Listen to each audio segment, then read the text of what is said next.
Tu pourras dire, comme l'apôtre Paul, que tout est possible à celui qui croit, et que ma grâce te suffit, car ma puissance s'accomplit dans la faiblesse.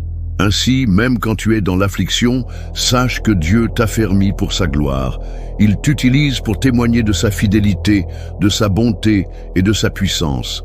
Les autres verront en toi un témoignage vivant de ce que Dieu peut accomplir dans la vie d'un croyant qui lui fait entièrement confiance. Cela veut aussi dire que tes épreuves ne sont pas seulement une question de ce que tu ressens ou traverses, mais un moyen par lequel Dieu prépare ton cœur et ton esprit à accomplir des œuvres qu'il a préparées pour toi, afin que tu sois un instrument puissant dans ses mains. Il veut que tu sois un témoignage vivant, non pas de la douleur ou de la défaite, mais de sa victoire dans ta vie. Dieu te rend inébranlable dans la foi. Le verset de 1 Pierre 5,10 se termine par une promesse.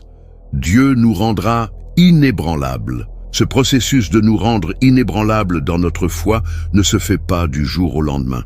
Il passe par les tempêtes de la vie, les moments d'incertitude et les luttes spirituelles. Mais à travers tout cela, Dieu œuvre pour nous rendre plus forts, plus fermes et plus résolus. Quand tu traverses des difficultés, tu peux te sentir comme si tout est en train de s'effondrer autour de toi. Cependant, rappelle-toi que Dieu est celui qui te soutient. La vie chrétienne n'est pas un chemin facile, mais elle est remplie de la présence constante de Dieu qui te donne la force de tenir ferme, même lorsque tout autour de toi semble s'effondrer. L'un des plus grands dons de Dieu dans les moments de souffrance est cette capacité de devenir inébranlable dans la foi.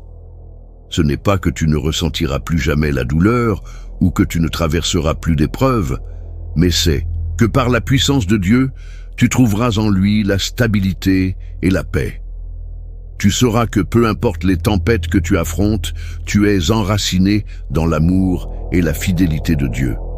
Cela signifie que, même dans les moments où la peur ou le doute s'installe, tu as une base solide sur laquelle tu peux t'appuyer. Tu peux affirmer sans hésitation que ton Dieu est fidèle.